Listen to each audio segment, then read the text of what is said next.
Hi, my name is Jing, and today I am going to talk about the Affordable Care Act, also known as ACA.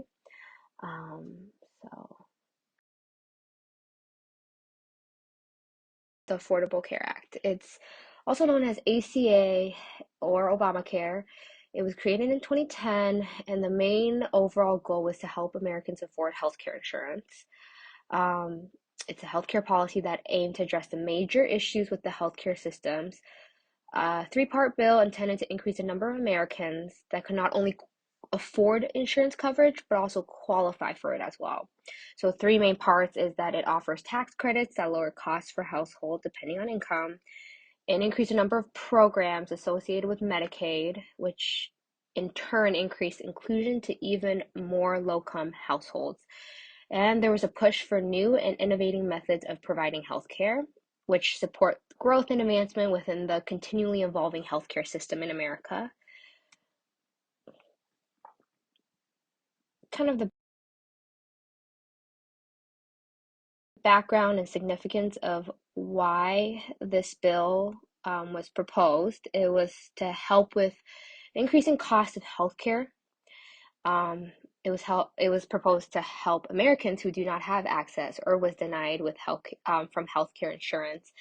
Some of the denying reasons would be loss of job, if they own small businesses, and if there was pre-existing conditions that would then allow the insurance company to deny it.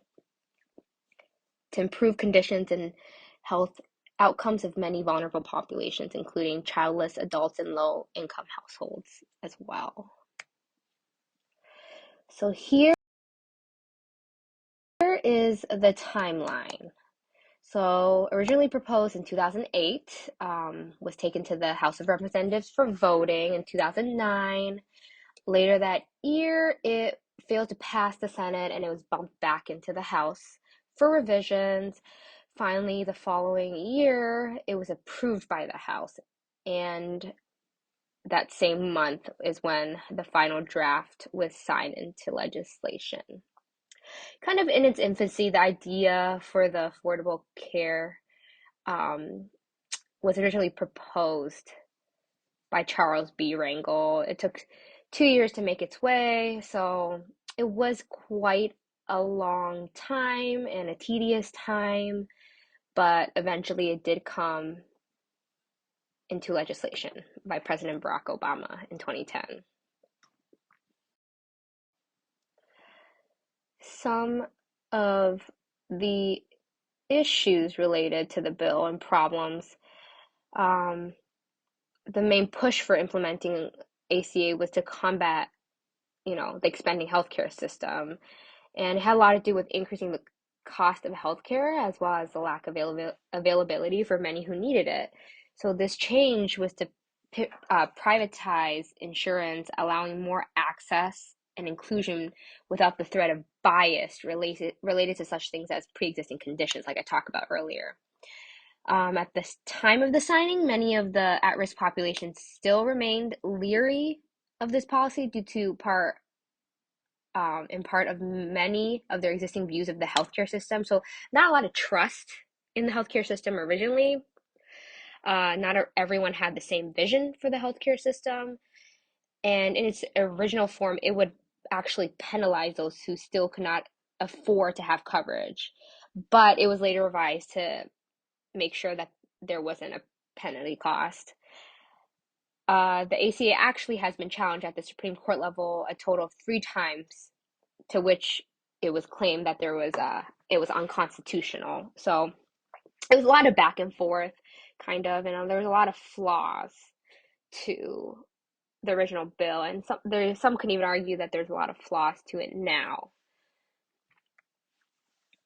All right, so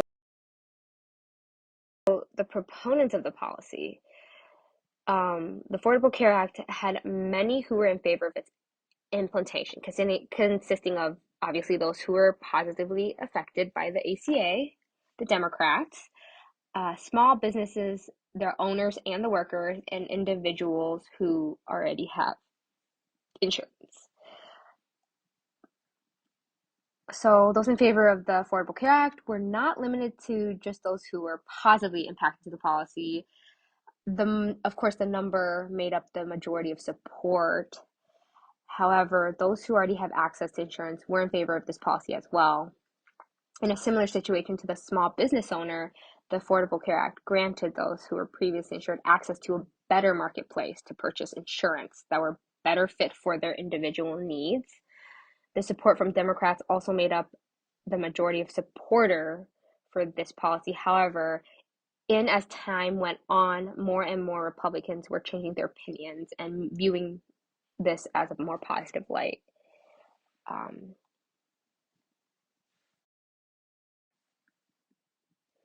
So here is a graph. It shows the percentage of insured population by age, 2020 to 2021. And this figure demonstrates the continued impact of the healthcare reform, which was started in 2010.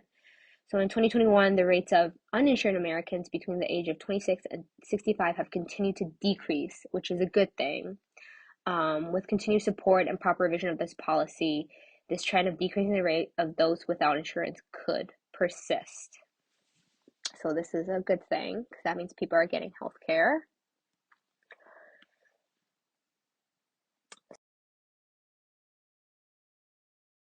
Some of the policy recommendations. So community health programs have had a positive impact on kind of those diagnosed with colon cancer. Access to screening tools and the opportunity for early detection allows for faster diagnosis and quicker start to treatment. I know right now there's a whole thing where, people are finding colon cancer or diagnosed with colon cancer earlier than age 50. A lot of times it has to do with, genetics and genetic testing and stuff like that. So it's a huge impact. This time saving aspect has led to many more positive outcomes post cancer diagnosis than ever before. And the support for communities can also help to combat an epidemic such as an opiate crisis that is all too prevalent in parts of the Midwest. And increasing supportive programs may help to combat these crises by helping provide support for those in need. So a lot of it has to do with kind of that primary care aspect of it, and preventing diseases to get worse.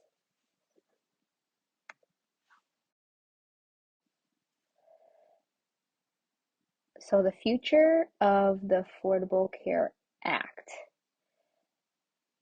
The best course of action for this healthcare policy is continual revision rather than elimination.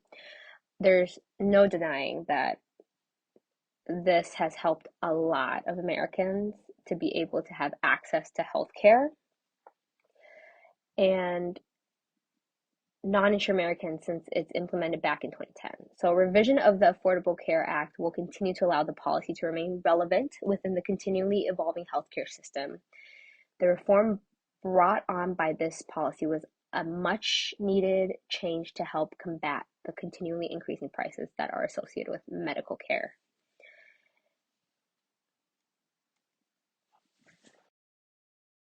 In summary, for much too long, millions of Americans have had to live without access to much needed healthcare coverage. The implementation of the Affordable Care Act been this has been this much needed advancement. With continued support, the ACA will continue to positively impact healthcare for many years to come. So it is a good thing, and I think it is here to stay. But like I said, there could be different revisions within this, depending on how healthcare trends are in the future. So thank you for listening to my presentation. I'm excited to hear your feedbacks, questions, and kind of if there's opposing views and stuff for this, or if you agreed or disagree with this. I know now it is a legislation, but um, it is still kind of open for discussion of what is not necessarily right or wrong, but what could be done to kind of help with this. um, healthcare reform, essentially. So thank you for listening. And here is my reference. So, all right. Thank you.